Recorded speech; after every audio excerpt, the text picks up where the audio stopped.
Donc salut à tous, on se retrouve avec Rikaboy, voilà, le boss de Nancy qui va nous présenter un nouveau deck après la banlist, Exodia. Donc c'est un deck Exodia qui peut potentiellement faire des résultats, enfin. Donc il va nous présenter tout ça, exactement comment ça se passe. Il y aura des combos, petit deck profile, etc. Donc c'est parti, je te laisse Rikaboy. Alors pour une fois je vais pas montrer des plantes. Donc c'est un deck Exodia, mais le but c'est pas de réunir les 5 parties. Et ça je pense que c'est la première fois que ça arrive dans le jeu, donc c'est cool. Donc bon évidemment on joue les 5 parties parce qu'on n'a pas le choix. Et en fait les cartes elles vont être révélées du deck, du terrain ou de la main grâce à cette carte là. C'est la Ankh Millennium. Et en gros elle dit voilà, donc tu révèles deck, terrain et main les 5 parties d'Exodia. Puis tu shuffles tous les monstres qui sont pas des millénaires ou des niveaux 10 Exodia, y compris la magie, et t'invoques la fusion là. Donc je vous expliquerai après ce qu'elle fait. Et en fait toute la mécanique du deck c'est d'obtenir ça. Ok. Donc pour ça il y a des monstres qui ont été redesign, c'est des vieux monstres du jeu. Il y a 5 engines. Je vous montre les 3 et je vous explique qu'ils ont une gimmick commune. Et le golem et le bouclier. En gros les 3 cartes elles ont le même effet. Elles se révèlent de la main pour se mettre en zone MP. Et elles ont encore une fois le même effet.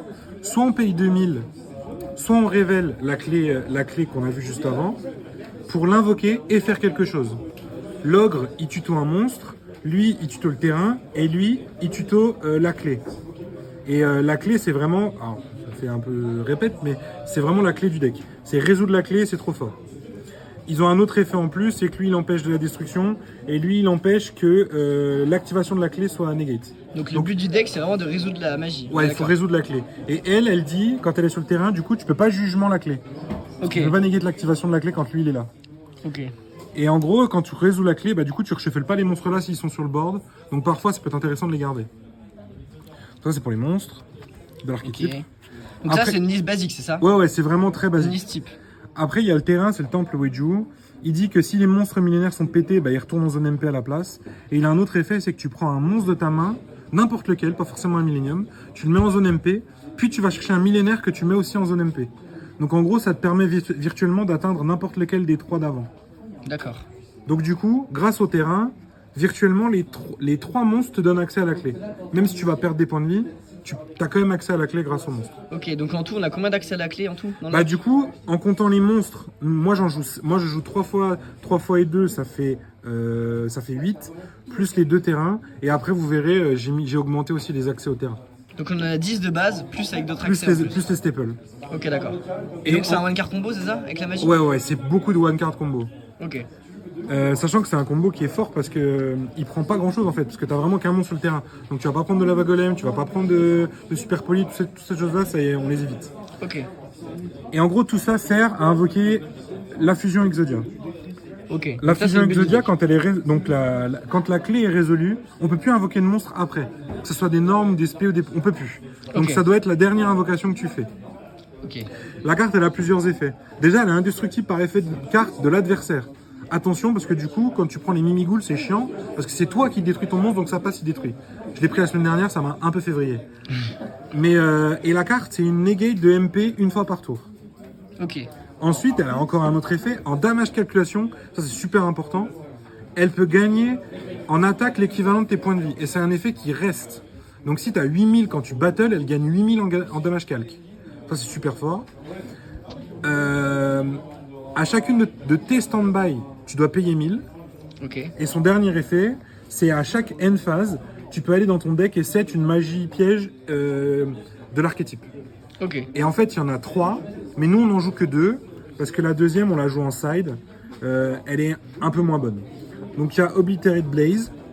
Elle donne la capacité à Exodia, donc c'est pas un effet rapide, de payer la moitié de tes points de vie, détruire toutes les spell trap zone cartes, et d'équiper depuis le deck les 5 parties d'Exodia à Exodia.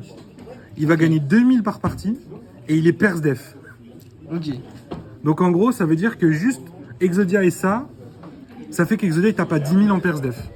Ok. Plus on va gagner nos points de vie. Après, l'effet de péter toutes les MP, ça te fait payer la moitié des points de vie. Mais donc virtuellement, s'il s'est rien passé avant, tu tapes à 14 000 en perse def.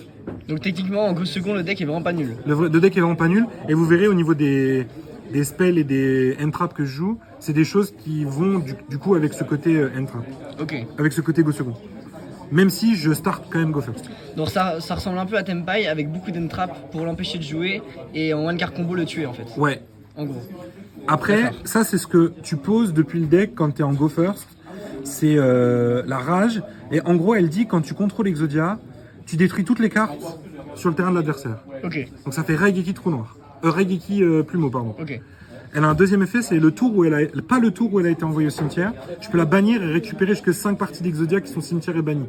Ok. Donc ça c'est super important si tu joues contre Runic et que malheureusement tes parties d'Exodia sont bannies. banni, ouais, On ok. pourrait croire que c'est foutu, mais en fait non, parce que grâce à ça tu peux les récupérer. Ok. Donc c'est tout pour les cartes de l'engine. Ok. Et là du coup, bah, vous voyez, il reste tout ça de place. Donc là Ouais. on va vraiment jouer des cartes un peu racistes. Ok. On joue Azuruné parce que dans la combo, quand on fait 2 body, on fait juste le lapin en 7 Azuruné et le lapin il repart dans l'extra, on s'en fout. Mais Ok. au moins, comme on renvoie dans le deck tous les monstres qui sont pas des millénaires, bah du coup ça sert à rien de finir sur une SP parce qu'elle va repartir dans le deck. Ok. Donc pour le coup, on fait juste lapin Azuruné et on a une negate de SP inhérente. Ok, d'accord. Donc ça c'est tous les Exodia qui jouent ça ou c'est plus... Ouais. Ok, Il y en a qui le jouent pas en main, mais quand ça t'arrive de brick et d'avoir beaucoup de parties d'Exodia en main dès le départ, Globalement, bah, t'as c'est- vraiment c'est- des cartes mortes. T'as un petit play quoi. Ouais, c'est ça. T'as un play de backup, ok. Et là, bon, ça c'est un peu raciste. On joue rotation de plateau parce que Runic, ils sont un petit peu forts contre nous. Ah oui, Parce ok, que- j'ai vu la carte d'après, ok, d'accord. Ouais. Donc on joue rotation de plateau et du coup on joue un petit terrain, je sais pas si vous connaissez. Accessoirement, fameux. lui c'est un magicien. Ah oui, ok, d'accord. C'est pas super sympa, mais ça a le mérite d'être efficace quoi. Ok. Hop. Ensuite, parce qu'on en a plus qu'un seul, on joue Un Po. prospect, ouais. Malheureusement. Vu qu'on a beaucoup de one card combo, bah, ça nous permet de nous les donner. Et là, c'est vraiment très raciste. On joue 3 super pots. Ok. Parce que on joue que 2 monstres de l'extra deck quasiment. Oui, donc donc, l'extra est free quoi. on a de la place. On joue Lava Golem parce qu'on a aucune norme dans le deck. Ok. Et en side, on peut jouer facilement Sphère de rat. Ok. Bon, ça c'est pas très bien, mais on joue 3 shifters. Ok. Parce qu'il faut savoir que quand on résout la clé, bah, en fait, on a rien au cimetière. D'accord. Et du coup, on peut faire Exodia pass turn et seulement au tour d'après, pendant l'adversaire, seulement résoudre Shifter. Ce qui fait que tu gagnes un tour sur le Shifter et en général, c'est létal. Ok. On joue Fantasmé parce que c'est quand même une carte qui est super intéressante dans ce deck parce que ça arrive de toucher des mains un peu bricky, Ça augmente la stabilité en fait. ça C'est augmente plus la pour ça, stabilité ouais. et surtout ça remet les parties d'Exodia dans le deck. Ah oui, et ça, c'est vrai, vraiment pratique. Oui. Ok, ouais. Effectivement. Et le Poulpe parce que Évidemment. en go Stabilité second aussi. il est vraiment gratos et si je touche des free spots et des starters c'est terminé quoi, la game elle est presque free. Ok, d'accord. Ok. Donc ça c'était pour le main, du coup je vous montre l'extra vite fait. Donc c'est vraiment que des free spots, bon à part les 3 Exodia. On en joue 3 mais en réalité on en fait jamais plus de 2. Ok. Mais bon on en met 3 sur le principe parce que on sait jamais si tu prends un Kashira licorne par exemple. Ouais, bien On en sûr. joue 3. Ok. On joue lapin parce que c'est vraiment la seule carte qu'on va faire systématiquement avec Exodia Ok. pour obtenir la Azuruné. Et après c'est que des free spots. C'est pour la super pole, tous les trucs. Ouais, ok, c'est ça. d'accord. Donc on joue un Nightmare Phoenix, SP, on joue une Selene, il y a Access, mais je l'ai oublié. D'accord. On peut jouer Dark aussi. Vraiment, l'extra deck, c'est vraiment à votre guise. IP, ça peut être pas mal. Goddess aussi. Ouais, c'est free. Et on met les targets super polis, donc la target à Yubel Ouais. et les trucs habituels. Même s'il n'y a plus Apollousa, la carte peut encore servir. Ok. Boudragon et Stapelia. Ok, d'accord. Et c'est vraiment extrêmement simple. Je vous fais grâce du side parce que de toute façon, ça va dépendre de votre DC, ça va dépendre de tout. Voilà, c'est ça. Si ce n'est que il y a juste une carte importante à montrer parce que justement, c'est la 3e, c'est Obliterate. Ok. Elle dit j'envoie depuis mon deck une partie d'Exodia au cimetière et je bounce une carte sur le terrain. Et en gros, dans certains setups où Exodia est déjà sur le terrain, ça peut nous permettre d'out une carte vraiment gênante. Donc c'est vraiment en side, c'est une très bonne carte. Moi, j'aime pas la jouer en main parce qu'elle sert très rarement et ton grind game peut être foutu si t'as pas accès à l'autre piège. Parce qu'une fois qu'il y en a une qui est au cimetière, de partie t'es baisé. Ok. Donc maintenant on va passer au combo, c'est ça? Alors ça va être assez rapide. Hein. Donc le one card combo, le fameux. Bah le meilleur one card combo, même si il fait pas forcément grand chose, il y en a deux. Il y a celui où tu résous directement ça. D'accord. Donc tu actives ça, tu révèles les 5 parties. Ok. Elle se remélange elle aussi. Ok. 11p Exodia. Et en end phase, on va chercher une des deux NP. Donc là, ça va dépendre du match-up. Mais dans 99% du temps, en fait, on va chercher celle-ci pour wipe tout le board. Et on se retrouve avec juste la encre. On se retrouve avec ça qui va wipe le board. Et ça qui fait une negate MP et qui est indestructible par effet. Et en battle, il aura 8000, quoi. Donc ça va quand même être costaud. Ok. Donc ça, c'est vraiment le truc quand on n'a pas grand-chose qui se passe. Et sinon, quand on a deux monstres, n'importe lesquels, ou un accès au terrain, peu importe. Même lui, il est tout seul. Il se met en zone MP, on paye 2000, il se spé, on tuto ça, on fait la même chose. Elle se spé, on tuto la... Du coup, grâce à ça, on peut tuto la clé. Ok. On prend les deux. Lapin, je suppose. On fait lapin. Ok. Yo, tac. Je le cherche. On fait lapin. On fait effet, on va chercher la piège qui s'invoque.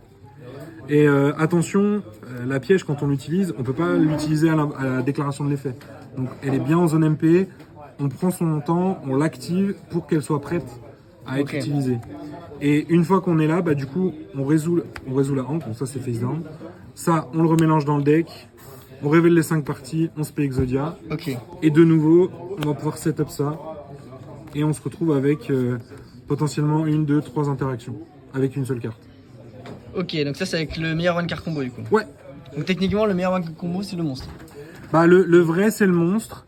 Le problème des 3 monstres c'est que si tu n'as pas la clé de base, tu vas payer 2000 à chaque activation, donc tu vas vite descendre en point de vie. Et lui il est vraiment le plus menaçant, c'est quand tu as au-dessus de 4000, quoi, que tu as 6000 ou 8000, là c'est vraiment un monstre qui est difficile à passer, quoi. Ok, d'accord. Moi je trouve que c'est un deck qui est super plaisant à jouer.